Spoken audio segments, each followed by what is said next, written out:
This moment is a very exciting and significant one because we are introducing a measure against domestic violence, a scourge in this nation. One of the principal causes of damage to families, as well as expenses for our society as a whole. Too many times in my service in the Senate, I've expressed frustration with our inability to confront what is plainly and fundamentally a public health problem. It's a public health scourge. Domestic violence affects so many children and families and yet remains invisible to much of our country. And as with any major public health program, there's no single cure, no one solution, no panacea, but certainly the policy changes that we are seeking will have a measurable and tangible and significant effect on this problem. So I'm proud to be introducing a bill that would directly address this problem. It provides incentives in the form of grants to states that take specific, tangible, concrete measures to take guns out of the hands of abusers. People who are domestic violence abusers simply should not have guns. People convicted of domestic violence who have guns illegally or who have used guns to threaten or harass their partners or children should have those guns removed. They should be penalized, and states should be rewarded for taking specific measures. They should be given incentives. We have a lot of work to do to strengthen the federal background check system and the database and other means of information sharing. But in situations addressed by this bill, law enforcement already has direct knowledge that a gun should not be in the person's hands who possesses it. And these states will have a direct and immediate reason in the form of financial incentives to take this action. So thank you to all of our partners in this effort. In the Senate, this measure has been co-sponsored by a number of my colleagues, Senator Durbin, Warren, Kane, and Schatz. And I'm very proud to be here with a great advocate of the victims of domestic violence, Congresswoman Gwen Moore. Thank you so much for your leadership. Thank you.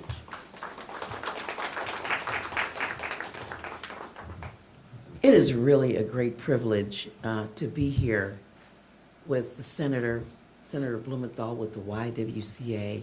I'm so pleased that you have taken this bill on as something that you see as being important to push forward with. I just want to thank Senator Blumenthal again for introducing this important legislation with me, and I also want to acknowledge Representative Donna Edwards and Representative Robin Kelly for their leadership as original co-sponsors on the House bill. You know, every time we turn on, it's just so hard to keep track of the mass shootings. Every time we turn the TV on, we see emergency vehicles and, you know, pandemonium as students rush about. The Charleston shootings, and these are the things that really dominate the news cycle. But what is, and then we all stand up here in Congress and offer a moment of silence for these killings. But it's really time to stop being silent about the most quiet victim of gun shootings, and those are the 46 women a day who are shot to death by an intimate partner in our country. Abused women are 5 times as likely to be killed by their abusers if their abuser has a firearm at their disposal. I will never, ever, ever forget Zena Daniel. She was a constituent in my district who was shot and killed by her estranged husband as she was trying to leave him and move on with her life and he bought a gun off arms list. He said, looking for a handgun, looking to buy it ASAP. And he went and literally bought this gun from the parking lot of a fast food restaurant. This bill, as the senator has said, creates incentives for states to have at least the federal standard or exceeding federal domestic violence laws by being cognizant of whether or not there is a gun in the home. When an abuser is convicted of domestic violence or there's a restraining order, there are so many loopholes and gaps in our federal, state, and local laws that very often there is not an effort to immediately remove a firearm to diffuse a volatile situation. Clearly, as the Zena Daniel case exemplifies, one of the most dangerous times for a victim of domestic violence is right after that victim, typically a woman, summons the courage to say, I'm going to walk away from this toxic relationship. And that is why we need a system that fills in the gaps in law enforcement with protecting women's rights and laws, and indeed protects their lives. We are available for questions or dialogue. And again, let me thank the YWCA for their stewardship. And, you know, no lie shall live forever. We're going to get this done, Senator. And I know I heard the Senator talk about his frustration. I've seen him on TV and how discouraged he feels. But we are taking this to the streets with groups like the YWCA and educate the public about the need to do something other than stand for these moments of silence. Thank you very much for the YWCA's support and leadership. Would you like to?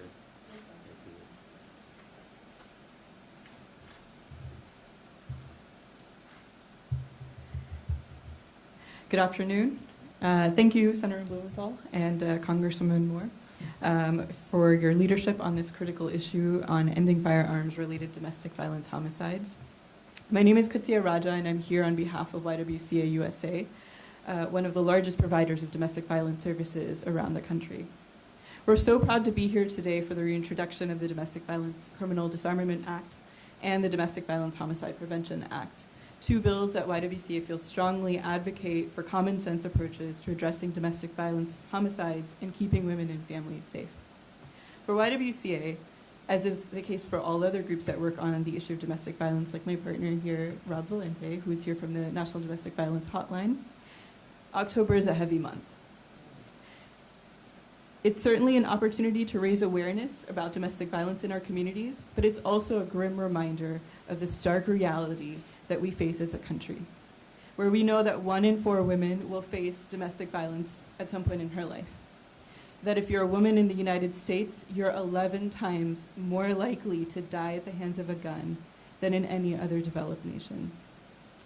And that while intimate partner homicides account for nearly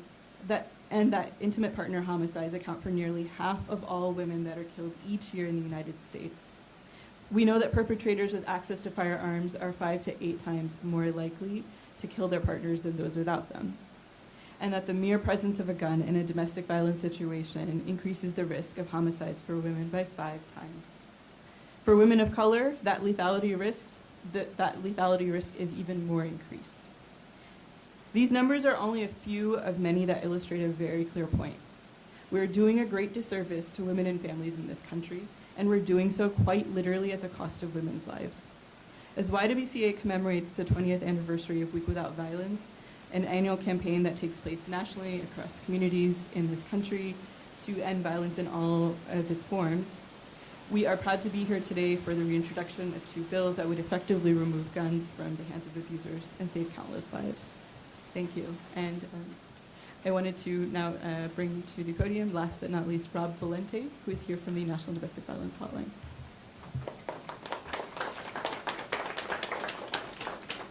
Thank you, Kutsia.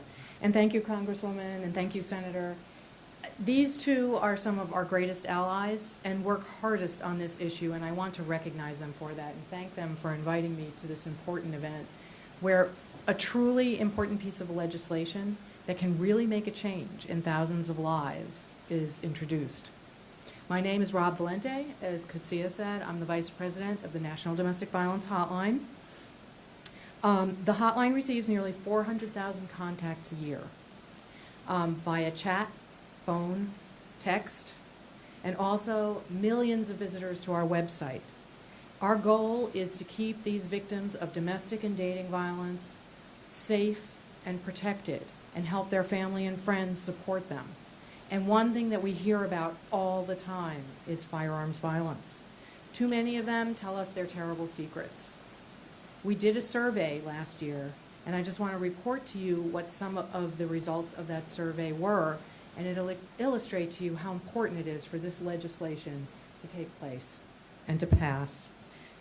Nearly 16% of those who took our survey told us that their partners had access to guns. And we had about 7,000 in our survey, so that's 16% of those who answered. Of those, 22% said their partners had threatened to use a firearm to hurt the victim, their children, other family members or friends, household pets, or threatened to commit suicide. We talk about homicides in domestic violence cases.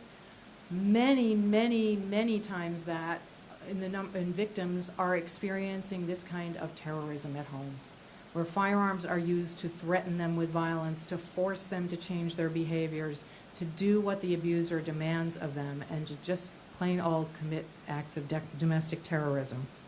10% said their partner had fired a gun during an argument.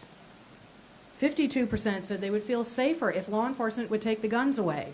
That tells you how important this legislation is. Half of those who spoke to us begged for exactly what this legislation would do. And 67% of those who answered the survey said they believed their partner was capable of killing them. I just want to read you a couple of statements that we get on chat. These are non-identifying. I just want you to know that nobody will be in danger if we say this, but this really illustrates what we hear. He is always carrying. He has threatened me that if I ever call the police, he will blow everyone's head off. He has so many guns that I don't know which one he carries on a particular day. He has pulled out an AK-47 and fired it. One night he slept with 2 loaded guns under the pillow. I woke to the sound of him releasing the safety next to my head. He never fired the pistol, but he would sit on my chest and point it at my head. He would put it right next to my temple. This is why we have to remove firearms. So today, Congresswoman Moore and Senator Blumenthal are doing the thing that needs to be done, introducing this legislation that has the potential to save thousands of lives. As you've heard, there's the chances of homicide in a household where there are guns is 5 times greater. We must prevent domestic violence offenders from having access to firearms. The reason why this is important, federal law and many state laws prohibit domestic violence offenders from possessing firearms. And on its face, that prohibition offers a promise of safety. But for many victims, nobody comes and gets the guns from those who are not permitted to have them. This is an important thing for us to address because we don't want that promise of safety to be broken. That's what's so important about this legislation, and we really encourage all to join us in supporting them in making this pass. Thank you.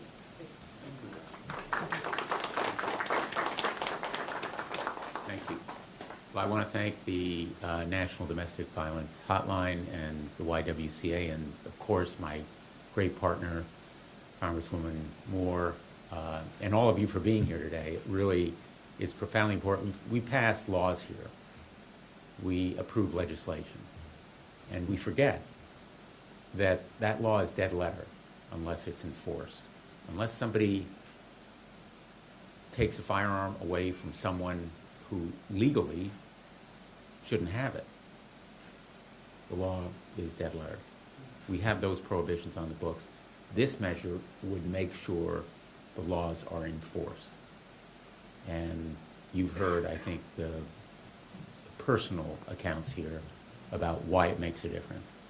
And that's why Congresswoman Moore and I and our allies in this effort have been worked so hard to make sure this law is approved, to make sure other laws are enforced. Do we take questions? Any questions?